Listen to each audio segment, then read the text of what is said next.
जय गुरु जी। शुक्राना गुरु जी। सारी संगत को जय गुरु जी। ओम नमः शिवाय। शिव जी सदा सहाय। ओम नमः शिवाय। गुरु जी सदा सहाय। शिव पुराण श्री रुद्र संहिता पंचम खंड का 19वां अध्याय। दूत संवाद। व्यास जी बोले, हे सनत कुमार जी, जब देवर्षि नारद इस प्रकार दैत्य राज जलंधर को देवी पार्वती की सुंदरता और भगवान शिव के परम ऐश्वर्य और समृद्धि के बारे में बता आए, तब वहाँ क्या हुआ? दैत्य राज ने क्या किया? व्यास जी के ऐसे प्रश्न सुनकर सनत कुमार जी बोले, हे महामुनि, नारद जी के वहाँ से चले जाने पर असुर राज जलंधर ने अपने राहु नामक दूत को बुलाया और उसे भगवान शिव के निवास स्थान कैलाश पर्वत पर जाने की आज्ञा दी। जलंधर ने कहा, राहु, उस पर्वत पर एक योगी रहता है। उस जटाधारी योगी की पत्नी सर्वांग सुंदरी है। तुम्हें मेरे लिए उसकी पत्नी को लाना है। अपने स्वामी जलंधर की आज्ञा पाकर वह दूत भगवान शिव के स्थान कैलाश पर्वत पर गया। वहां नंदी ने उस राहु नामक दूत को अंदर जाने से रोका, परंतु वह सीधा अंदर चला गया। वहां कैलाशपति भगवान शिव के सामने उसने अपने स्वामी दैत्यराज जलंधर का संदेश शिवजी को सुना दिया।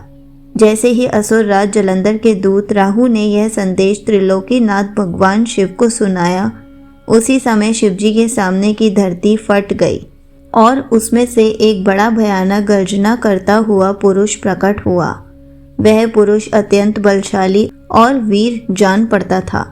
उसका मुख सिंह के समान था और ऐसा लगता था कि सिंह मानव का रूप लेकर साक्षात सामने आकर खड़ा हो गया है। वह नृसिंह रूपी पुरुष तुरंत राहु को खाने के लिए झपटा। यह देखकर राहु अपने प्राणों की रक्षा करने के लिए दौड़ा, परंतु असफल रहा। उसने राहु को कसकर पकड़ लिया। जब राहु ने देखा कि अब बचने का कोई रास्ता नहीं बचा है, तब राहु भगवान शिव से यह प्रार्थना करने लगा कि वे उसके प्राणों की रक्षा करें। वह बोला, भगवान, मैं तो असुरराज जलंधर का दूत हूँ। मैंने तो सिर्फ वही कहा है जो मेरे स्वामी की आज्ञा थी। हे कृपा निधान, मेरी भूल के लिए मुझे क्षमा करें। राहु के वचन सुनकर करुणा निधान भगवान शिव ने नृसिंह रूपी पुरुष को आज्ञा दी कि वह राहु को छोड़ दे। अपने प्रभु की आज्ञा पाकर उसने राहु को छोड़ दिया। जब उसने राहु को छोड़ दिया, तब वह शिवजी से बोला कि भगवान, आपकी आज्ञा मानकर मैंने इस दुष्ट को छोड़ दिया है, परंतु हे प्रभु, मैं बहुत भूखा हूँ। अब मैं क्या करूँ? क्या खाकर अपनी भूख शांत करूँ? तब भगवान शिव ने उससे कहा कि अपने हाथ पैरों के मांस को खाकर अपनी भूख शांत करो। शिवजी की आज्ञा को शिरोधार्य कर उसने अपने हाथों और पैरों का मांस खा लिया। अब सिर्फ उसका सिर ही बचा था। यह देखकर भगवान शिव उस पर प्रसन्न हो गए और बोले, तुमने मेरी आज्ञा का पालन करके मुझे प्रसन्न किया है। तुम वाकई मेरे प्रिय हो।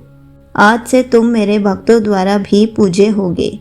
जो भी मनुष्य मेरी पूजा करेगा, वह तुम्हारी भी आराधना अवश्य करेगा। जो तुम्हारी पूजा नहीं करेगा, उस भक्त पर मेरी कृपा दृष्टि नहीं होगी।